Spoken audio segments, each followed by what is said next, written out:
My boyfriend passed away from illness.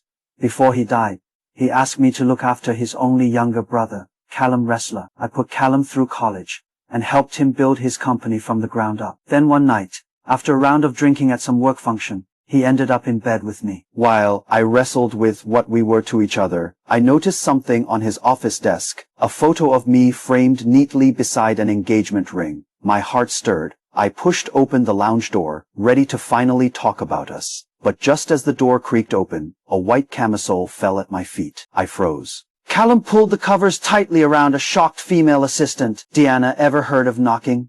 he snapped. Face pale, limbs suddenly uncoordinated, I started backing out, but the assistant's timid voice stopped me. "Deanna, could you hand me my clothes?" I ignored the hostility behind her eyes, grabbed the garment, tossed it onto the bed, and left in a hurry. Once I stepped outside the company building, Callum called, "Deanna, you should really stop barging into my room like that." I laughed and agreed. From that moment on, I never stepped into his world again. I came home and drew the curtains tightly shut. Not a sliver of light could seep into the living room. The dimness calmed me, made it easier to breathe. I curled up on the sofa and dialed my agent's number. "Samuel," I said quietly, "you suggested I study abroad to refine my technique. I'll go." Samuel Harper laughed, genuinely pleased. While praising my bright future, he couldn't help but ask, "What about Callum? Can you really leave him behind?" "You always said he seemed young, like he still needed looking after," he added. I pulled the blanket tighter around myself. "He is grown up now," I murmured. "He doesn't need me anymore." I drifted for a moment, caught in the haze of memory. When my boyfriend Sean Wrestler died, his last and only concern was me and his little brother, Callum Wrestler.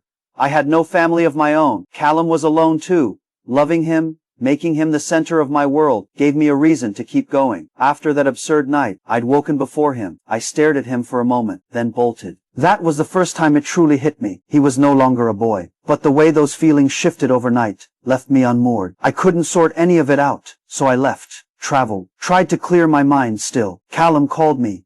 He asked where I had gone, as if nothing had changed. I didn't realize then that he hadn't figured things out. He had simply forgotten. He had someone else now, and me. I was no longer someone who had any place in his life. After hanging up with my agent, I called Callum. He picked up quickly. "Diana, what is up?" I had meant to tell him everything, about that night, about what it meant. I wanted to draw a line and end the story of us properly. But before I could speak, a girl's voice broke in through the receiver. "Callum, it is already so late, and she is still calling you. Doesn't she know how to keep some boundaries between men and women? She is not into you, is she?" Karen Dudley's hostility was blatant. Callum's tone turned cold. "Deanna, maybe don't call me this late anymore. It is easy for people to get the wrong idea. I am hanging up." He had never spoken to me like that before.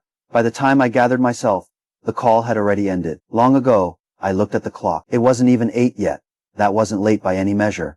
There was a time when I could call Callum at 3 or 4 in the morning, and he'd answer right away, asking what was wrong. Now, my call was just a nuisance. He let out a quiet, bitter laugh and pulled the blanket tighter around me. Maybe I was just too tired. Even the thunder, the wind, the sudden downpour, none of it could wake me. Not until the window shattered, and in my drowsy haze, I fell into a pair of warm, rain-drenched arms. "Callum, what is wrong?" I asked. His body was tense. In the dark, his hand reached out to touch my cheek. Only after confirming there were no tears did he finally explode.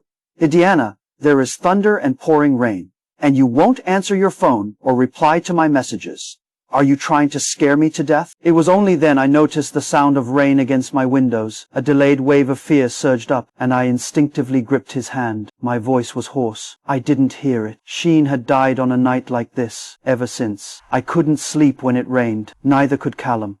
For 5 years, we'd gotten through stormy nights, hand in hand, comforting each other through the dread. He would whisper to me, over and over again, telling me not to be afraid. But now, his face was pale. He stared at me for a long time before speaking. "You are staying at my place tonight." I pulled away and shook my head. "You have someone you like now. It wouldn't be appropriate." His concern had briefly thawed the numbness in my chest. But then my eyes caught the faint lipstick stain on his collar, and the warmth slipped away, swallowed whole by a cold void. His expression darkened. His voice was sharp. Diana, don't be like this. I left Karen at the restaurant because I knew you'd be scared. And now what? You want to stay here? Call me after I go back, crying and begging me to come over again. Might as well save us both the trouble and come now. I pressed my lips together and said nothing. In the past, I could call him because we only had each other, and he was scared too. But now he had someone else. No matter how tangled my feelings were, I couldn't justify inserting myself into someone else's relationship. I turned toward my bedroom. I am not going. Go be with your girlfriend. I'll be fine on my own. Before I could take another step, Callum grabbed my wrist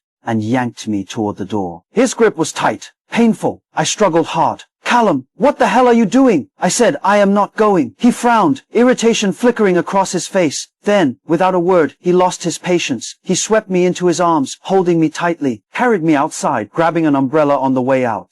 The rain fell hard, but my body stayed dry. His didn't. His shoulders were quickly soaked through. Despite myself, I felt a pang of worry. What if he caught a cold? I stopped struggling and rested quietly against him. But after only a few steps, he froze, his whole body tense. I turned my head. Not far away stood Karen. Her umbrella lay on the ground, rain drenching her hair and clothes. Tears and rain mixed on her pale face. She swayed slightly, her voice barely audible. What is this? Callum's arms slackened. He gently set me down. Before I could even regain my balance, he had already rushed toward her, shielding her with the umbrella. I hit the ground hard, watched him comforting her, watched as he got ready to take her home.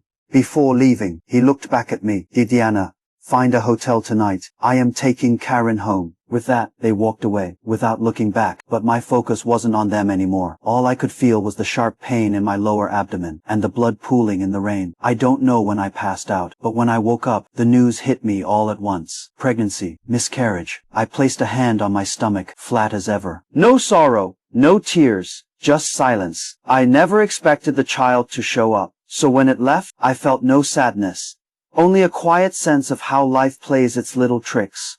While my thoughts drifted, the nurse came in for rounds. She gave me a once-over. You are awake. Your attending physician covered your medical bills. You didn't have a phone on you when you came in. We had no way to contact your family. Then she pulled her phone from her pocket and handed it to me. Since you are awake now, you can call them yourself. I knew Callum's number by heart. I dialed. Hi, Callum's busy right now. If it is something important, please call back later. Bitterness rose in my throat. I kept my voice steady. All right. She recognized me. Her tone changed. Light and mocking. Oh, it is Diana. Callum said he won't be taking your calls anymore. I hope you'll stop disturbing us. She was about to hang up when I spoke softly. Wait, let me just say a few words to him. But before I could speak, she sniffled and began to cry. Callum, does Diana really like you? Her voice trembled, loud enough for me to hear every word. She knows how we feel about each other, but she still won't back off. If she truly loved you, I'd even give you up for her. He sighed. Scarin, don't talk like that. Diana was my brother's girlfriend. The nurse standing nearby shifted uncomfortably, cleared her throat, then turned away, pretending not to hear. I tightened the blanket over my aching body, pressing against the pain in my chest with every breath. Before I could respond, the line went dead. I sat still for a moment, then called my agent.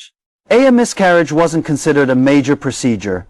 I was discharged the same day. Back home, I arranged for someone to replace the window Callum had broken the night before. Then I slid the medical report into the top drawer of my bedside table. That drawer held all my most precious things, the belongings my parents left behind, Sean's keepsakes, proof that my child had existed, and the charm pendant Callum had begged for on my behalf when I fell ill 3 years ago. I took out Sean's belongings. There was still a faint bloodstain on them. I talked to him for a long time, updating him on Callum, on everything. Then, carefully, I placed it all back inside. Sheen, I whispered, I am going to live my own life now, after locking the drawer. Callum, meanwhile, was off traveling with Karen. Their couple photos were sent to me, one after another, from an unfamiliar number. I knew it was Karen. During those 5 days, Callum called me more than once. I didn't answer. Then, the day they returned, I got a call from another unknown number. Diana, Karen said, her tone giddy. Callum proposed to me. We'd only spoken 3 times before, and I'd barely said a word each time. Now, I gave her a single response. All right. Then she sent me a photo, her hand with a ring on it. I swallowed the bitterness rising in my chest and replied, Congratulations. Then I ended the call and drove to the airport. Just before boarding, a message from Callum popped up. Deanna, where are you? You are not home. Then his calls came, one after another. I ignored them all. Only when I was about to turn off my phone did I finally answer. Callum, I said, take care of yourself. Goodbye. Then came his voice, rough, almost broken. I saw what you kept in your nightstand. Is that why you are leaving? Because of your pregnancy and the miscarriage? Are you leaving out of guilt because you think you've let my brother down?